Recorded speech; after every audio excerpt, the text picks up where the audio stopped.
I'd worked for 10 years, skipping vacations, working 3 rounds of promotions, and crunching numbers until 2 a.m. to achieve this.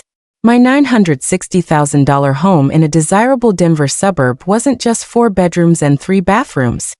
It was a fortress of independence. It was the physical manifestation of all the validation my family had denied me my entire life. At 34, Eliza Harrington, was a top-tier financial analyst specializing in complex derivatives, and tonight was my housewarming party. I had invited 40 colleagues, clients, new neighbors, and in a moment of lingering, misguided hope, my immediate family. The house itself was my trophy. It was a modern prairie style, built in 2023, boasting clean lines, expansive windows, and a 3-car garage. I remembered the exact moment I signed the closing papers. The feeling of the heavy pen in my hand was the weight of a decade of sacrifices. The open-plan living area was dominated by a 12-foot quartz waterfall island in the kitchen, a sleek, minimalist masterpiece that demanded respect.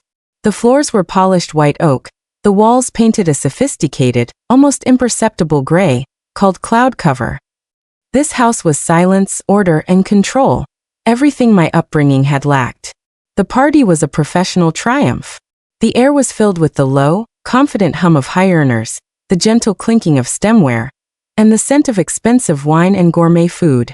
My partner, Alex, a successful architect, was outside mastering the art of the perfect sear on the bespoke gas grill, acting as the charming laid-back co-host. My family, however, arrived as a destabilizing element. My sister, Sarah, 32, the perpetual golden child, sauntered in wearing a stained tunic, her face set in its usual expression of martyrdom and entitlement. She was a stay-at-home mother, a role she leveraged as a Lifetime Achievement Award, demanding financial and emotional compensation from everyone around her. Her 3 boys, Toby 8, Liam 6, and Finn 4, were already using my pristine living room as an anarchic playground.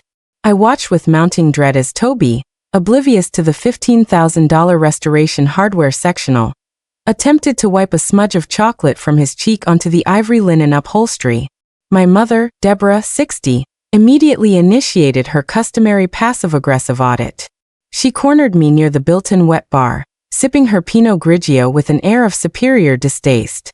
"Eliza, darling," she cooed, but her eyes were critical lasers. "This house is so cold. So much stainless steel. It feels less like a home and more like a corporate lobby. And honestly, this yard is massive. For a woman who travels 40 weeks a year, this is simply excessive. Do you even look at the grass? Who tends it? You don't have children to run on it, so it's just wasted space." I smiled tightly, forcing a professional calm. "It's a smart investment, Mom. And I pay a landscaping service. I like space." "You like showing off," she corrected, waving a hand dismissively. "You've always been about the competition, unlike sweet Sarah, who values motherhood over bank accounts." This was the lifelong refrain. My career was a shallow pursuit, while Sarah's existence was noble. It was the injustice that had fueled my decade of 80-hour work weeks. The pivot point arrived at 8 p.m., when the mingling reached its fever pitch. I was deep in conversation with Mr. Henderson, a senior partner from my firm, discussing a 9-figure merger, when Sarah appeared, dragging Finn by the arm. Liam was using a kitchen stool to climb onto the quartz island, leaving muddy shoe prints on the spotless white surface. Sarah didn't even acknowledge Mr. Henderson. She surveyed my custom kitchen, the enormous sub-zero refrigerator, the double convection ovens, the sheer volume of square footage, and then planted herself directly in front of me, radiating righteous fury. "This is completely ridiculous, Eliza," Sarah declared, her voice gratingly loud. "This is just too much space for one person and her pet architect boyfriend. Look at this kitchen. You eat takeout, you never use it. It's utterly wasted on you." She gestured wildly at her children, who were now using a roll of paper towels to play tug-of-war. "But for my boys? With 3 growing, active boys, we desperately need a full playroom, 2 separate bathrooms upstairs, and a yard this size for them to safely run around in. Our 2-bedroom rental is tiny. It's not fair to them." I tried to salvage the conversation with Mr. Henderson, offering a tight, apologetic smile. "Sarah, you sound stressed. Why don't you let Alex grab you a drink? But Sarah wasn't finished. The entitlement in her eyes was chilling. No, I'm serious, Eliza. I've been talking to Mom. It's the only logical thing. You don't have kids. You don't need this house. You should move into the old family condo. It's perfect for a single traveler, and we should take this one. It's what family does. The suggestion was so monstrously arrogant that the surrounding conversations died instantly. My colleagues froze, their expressions a mix of disbelief and pity for me. I felt the heat rise in my chest, a decade of buried resentment threatening to erupt. Before I could unleash the cold, precise professional destruction I was formulating, my mother, Deborah, swooped in. She bypassed Sarah and stood toe-to-toe with me, her hands placed firmly on her hips. Sarah is absolutely right, Eliza, Mom announced, her voice pitched to ensure maximum audibility among the guests, ensuring my humiliation was public and complete. It's the only morally sensible solution. She has a real family, Eliza. You are a single woman, focused on numbers. You're never here anyway, always jetting off to some city for a merger. It's ridiculous to have 4 bedrooms for yourself. It's hoarding resources when your sister is struggling. My voice shook with pure, unadulterated shock. Are you seriously suggesting I hand over the house I bought with 10 years of my life, Mom? This is my $960,000 asset. I paid the down payment, I pay the taxes, I paid for the upgrades. You cannot seriously ask me to move out so Sarah can take it. Of course I can, Eliza, Mom hissed, leaning close, her eyes filled with venomous conviction. You're family. You help family. You've always been selfish, but this is extreme. The old family condo is vacant right now.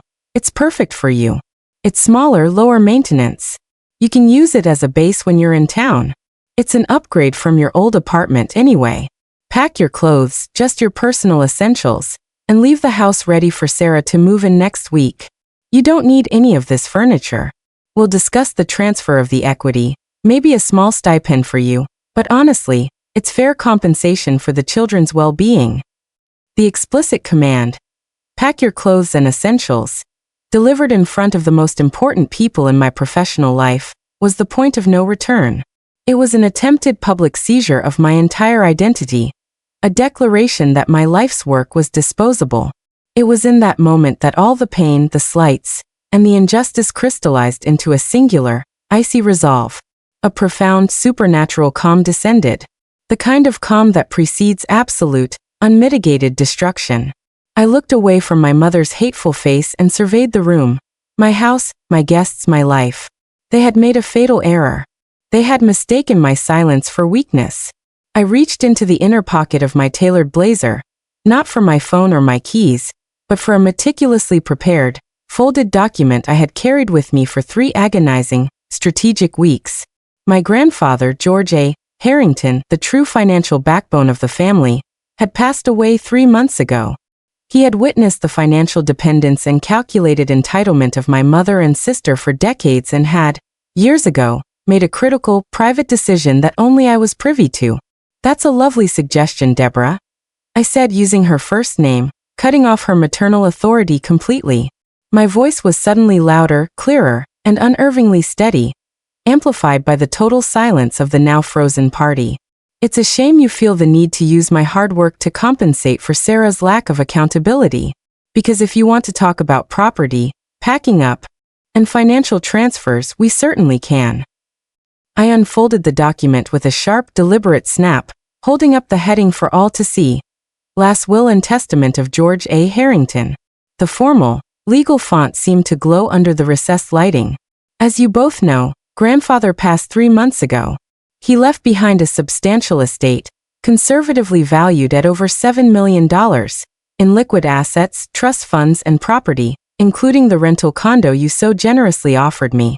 Until this final disbursement, that estate has been the sole source of discretionary income for both you and Sarah, funding your annual European vacations, Sarah's private school tuition for the boys, and your expensive, work-free lifestyle, Mother. My mother's face instantly drained of all color, the blood retreating to her heart in a spasm of pure financial terror. Sarah took a stumbling step back, her entitlement replaced by a flicker of genuine fear. They knew the money was coming. but they suddenly realized the terms might have changed. The key term here is distribution, I continued, speaking to the room but directing the lethal words to my mother and sister. Grandfather knew your propensity for entitlement, Deborah. He knew that if he left you the power, you would use it to financially cripple the family. That's why he made one final, crucial, and very private change to his trust and will documents 2 years ago, just after Sarah tried to coerce him into paying off her credit card debt. I paused, letting the full scope of my power sink in. He named me, Eliza Harrington, the child he believed was financially astute, morally grounded, and responsible, as the sole and final executor of his estate, with full discretionary power over the beneficiary's conduct. I looked directly at my mother, then at Sarah, my voice dropping to a quiet, devastating hammer blow. Under the terms of the will, I have the absolute fiduciary responsibility to ensure his wishes are met, including specific clauses regarding moral and financial conduct of the beneficiaries leading up to the final disbursement. Grandfather granted me the express power to legally disinherit any beneficiary who attempts to unduly influence, coerce, or publicly seize assets from another direct heir. You just publicly commanded me, in front of my high-powered professional peers, to pack my things and surrender my $960,000 home, a home I purchased with my own non-inherited funds, to Sarah, a beneficiary. This attempted seizure, Deborah, constitutes a gross, undeniable violation of the Moral Conduct Clause, a clear attempt at undue influence, and reputational damage to the executor. I held up the legal papers and then slowly, deliberately lowered my hand, my gaze never leaving my mother's terrified eyes. Therefore, effective immediately as the executor of the George A. Harrington estate, and witnessed by over 50 esteemed guests, I am exercising my right under Article 5, Section 3. I am legally disinheriting both Deborah Harrington and Sarah Thompson from any and all remaining distributions. This includes the liquid trust assets that pay your bills, and the annual income you depended upon for your lavish lifestyle. That money will now be legally transferred to established charitable foundations, per the secondary provision of the will. My mother didn't just gasp. She shrieked a high, animalistic sound of pure, abject financial terror. You can't. That's illegal. We'll sue you. That's my retirement. That's all we have left. You're welcome to try, Mother, I replied, my smile cold and triumphant, the smile of a predator who has cornered its prey. But you'd be suing a top financial analyst, who owns her $960,000 house free and clear, with money that I, the executor, now control. You will have to use your own rapidly diminishing personal savings, which I estimate will run out in 6 months, to fight me. The lawyers I'm hiring will be paid directly from the estate to defend the estate's integrity. You have just lost your only source of income, your retirement security, and Sarah's children's college fund, all because you wanted this house, which I will not be packing one single item to leave. I walked over to the front door, my expensive heels clicking ominously on the white oak floor, and signaled to my hired security. Now, I am going to ask the security staff to escort both you and Sarah from my property. You wanted me to pack my things? No, Mother. You and Sarah will be packing yours for a much smaller reality. Your money is gone, and the eviction notice for the family rental condo will be served tomorrow, as that property, too, belongs to the estate. I suggest you both find a good job and a much smaller apartment. Quickly. The humiliation was absolute. My mother started sobbing uncontrollably, stumbling backward while shrieking my name. Sarah, realizing the profound depth of her poverty, collapsed onto the floor, pulling her youngest child close in a sudden, theatrical display of victimhood. My colleagues watched in stunned silence, realizing they hadn't just witnessed a domestic squabble, but a brutal, high-stakes financial execution. The security team, 2 large, polite men, gently but firmly ushered my screaming, weeping mother and sister out of the house.